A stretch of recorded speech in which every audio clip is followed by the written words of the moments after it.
Hi folks, Dave Schmidt here. Well, it's the afternoon of November 1st as I'm doing this video today.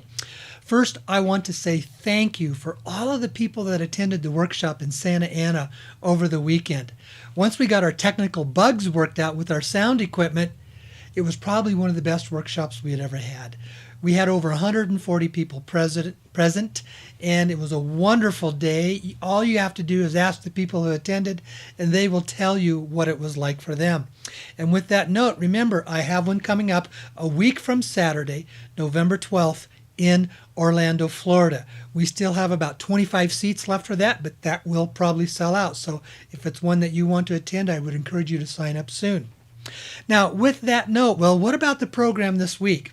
First of all, I wish I could give you all of the information that I am receiving from my sources in Reno and in Hong Kong and in other places.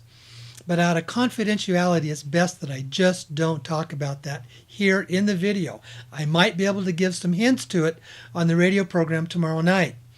I am waiting for some specific information. If that information comes before the program tomorrow night, I'm going to have a real major announcement. If it doesn't, well, here's what I'm going to do. You know, I've pretty much stayed away from the presidential election issues.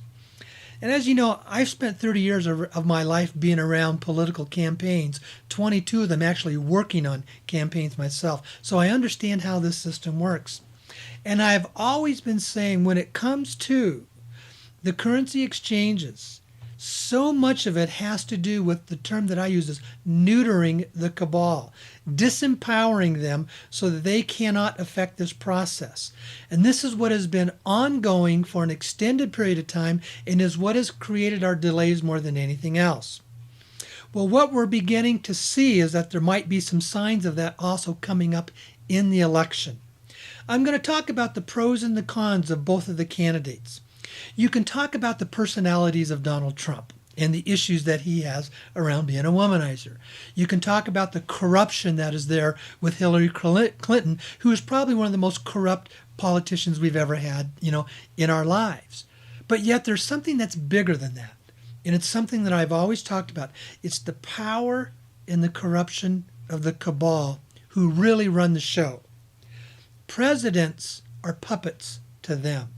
So the real question is, if we really, really want to see change, who's going to continue to be the puppet of the cabal in the presidency? That's what I'll talk about. That's the most important issue. When we set aside one way or the other, whichever candidate you would feel good about or which one you dislike the most, there's some real differences on that issue. And when it comes to really clearly shifting and changing our world, when it comes to clearly shifting and changing the corrupt political system that we've had in our country, there's no question about which candidate to support. But I'm going to talk about the other side as well. And I'll be able to give both sides on this issue, on this, what I see pros and cons, and what would happen if Donald Trump gets into office, and what would happen if Hillary Clinton got into office, and how that's going to affect us in this whole longer process of the currency exchanges and the funding of projects. That'll probably be the topic tomorrow night, unless I get some really important news that I'm waiting for, okay? So join me tomorrow night on the radio program, and also, as I said, now live streaming on YouTube as well. Looking forward to having you there. Okay, bye-bye.